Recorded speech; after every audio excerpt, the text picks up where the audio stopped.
on that month's edition of WCW Magazine. And here we are checking it out one more time here on the nWBros podcast YouTube channel here.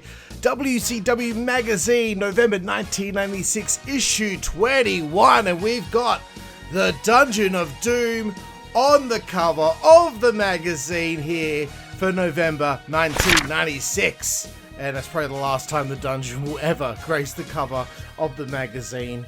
And of course, the inside cover. We're getting Steinerized here on the inside cover. And how weird does Scott Steiner look when you look back at that hairdo right there? Good lord. And now we're up to page 3, and the New World Order are taken over. And they've censored Colin Bowman, the editor of the magazine. They've censored him doing whatever we want, whenever we want, wherever we want. Don't cross us. Like, even the magazine, they even get involved in the magazine and screwing around with WCW Magazine. They're doing it on WCWWrestling.com. They've got people with the signs in the crowd, the propaganda team, the street team, putting flyers on cars. The NWO are doing everything that they can to screw around with World Championship Wrestling. I mean, holy hell. 1996 was certainly a time in professional wrestling. And of course, right here, there's a 2-page advert for a new game back in the day, Twisted Metal 2. I think it's kind of a lot like, there's a WWE game, Crush Hour. It's kind of like that game, I believe, Twisted Metal. But that's a fun game, and I'll probably play that sometime on the nWBro gaming channel, which will be getting utilized very, very soon. Anywho, the next few pages here on the November 1996 edition here of WCW Magazine is a look at Clash of the Champions 33, the third last edition of Clash of the Champions, right? We covered it in episode 9 of the podcast. Like, we've just released episode 20 at this point. They're still covering stuff from months ago. But, you know, Clash of the Champions, probably one of our best episodes on the podcast. From memory, we had a good laugh and gave a good review of the show. And it was a good show. Because, like, WCW at this stage, they are fucking cooking with gas, bro. They're cooking with gas. Do you understand me? Like, they're on fire, bro. This shit right here, I'm serious about this shit. I mean, anyone out there that thinks it was overrated, shut up, nerd. You're a nerd. You don't know shit. You don't know shit. But Clash of the Champions 33 was fun. It was good. WCW, like, everything that they did back then was awesome. And then I look at these reviews that people do on these websites that came out after the fact. And you see these websites, right? And, like, it's like a review of, like, the TV of the WCW. Like, they've done it in, like, 2012, looking back at 96. And these dickheads don't know what they're talking about. They're hate watching. And you know what? I hate them. I hate them. Speaking of hate, pages 12 to 13 here. Who knows if this is a real interview, but I spoke to Guy Evans, who wrote the Nitro book.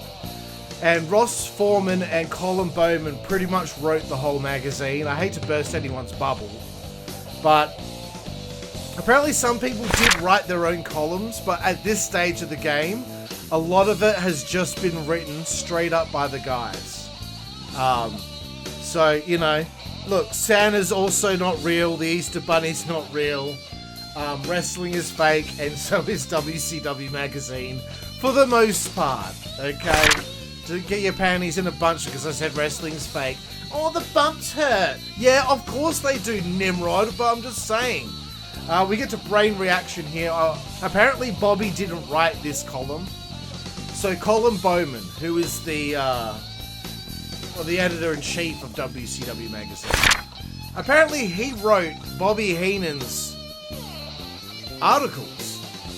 And that's a credit to Colin's talents because he actually does a great job finding Bobby's voice and Bobby's humor.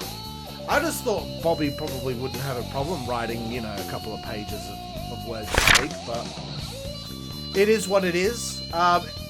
Pages 16 to 18, an nWBro article, The New World Order, the way things really are. Here's the thing, right?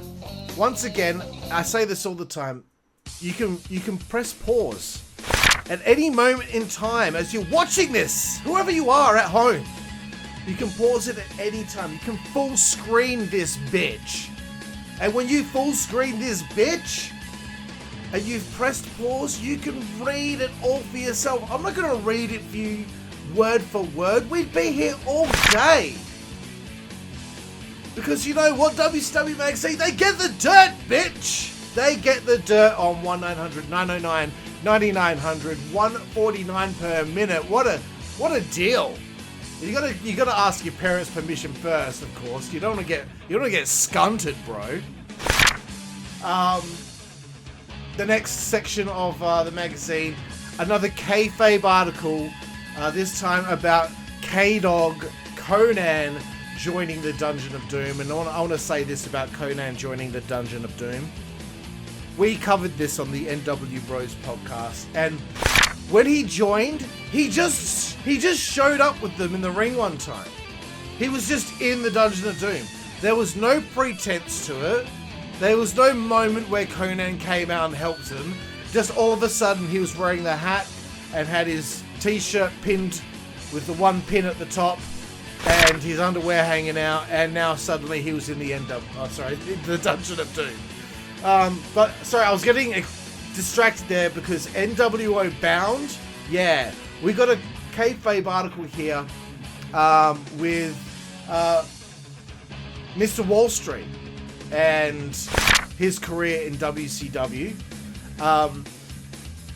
And one thing I learned in the article itself, and the regal decrees here, you know, but it's not really that interesting. He just whingers about Madusa with slanderous comments, and rugby being the next best sport after wrestling, and the NWO's very bad, naughty behaviour. But one thing I learned in the Mike Rotunda Mr. Wall Street article is him and his wife opened a gourmet coffee and pastry shop called Rotunda's Gourmet Coffee and Pastries in Brooksville, Florida. And they had coffees with the names such as the Headbutt Espresso, the Dropkick Cappuccino, and Body Slam Coffee. Will I spit it out properly? Fuck me. Paul Orndorff, where are they now? He's had 2 vertebrae removed and is having big issues. He talks about maybe coming back to the ring, but only wrestles 7 more matches after this time period. 3 with the Superstars of Wrestling tour in Australia in 2000, which was then followed by that fateful day at Fall Brawl 2000 against the Natural Born Thrillers where he hurt himself. Jesus Christ. I really hope I learn how to talk at some point and stop tripping over my freaking words. So annoying. Like, I can't start again. I'm already 8.5, nearly 9 minutes into this fucking thing. Anyway, look, we just looked at some WCW VHSs and, of course, some Hotline Buzz, where Regal was talking about his days wrestling at the carnivals. And then, of course, we get an article about Public Enemy and their crazy antics in World Championship Wrestling and beyond. And I forgot to have the page flick over then, but that's okay. It's not a big deal. Again, you can pause at any time, all out there. And, you know, stop listening to me hammer on and yammer on. And you can read the article yourself. It's that simple. American males, American males, American males. Here we are. Male shots. We're learning about that's kind of a homoerotic looking picture there with Marcus and Scotty. Where's the booty babe? We need some Kimberly Page if you're going to keep having oiled up topless men throughout the fucking magazine. Kick, wrestle, and roll with Madusa. As I say every single time, I'll definitely roll with Madusa, that's for sure. She talks about the other women in WCW and the women's heavyweight championship tournament. Well, not a heavyweight championship, but the women's wrestling championship tournament coming up in WCW at that time. And now this was actually a really interesting behind the scenes article with Kevin Sullivan. He said the 80s were a different time in the country. There was a lot of self-indulgence and the need for immediate satisfaction. Times are now tougher. People who are working are less willing to spend, say, $100 than they were in the 80s, right? In less than a year, we have defeated the WWF pretty soundly and trounced them recently. And remember, they had a 9-year start.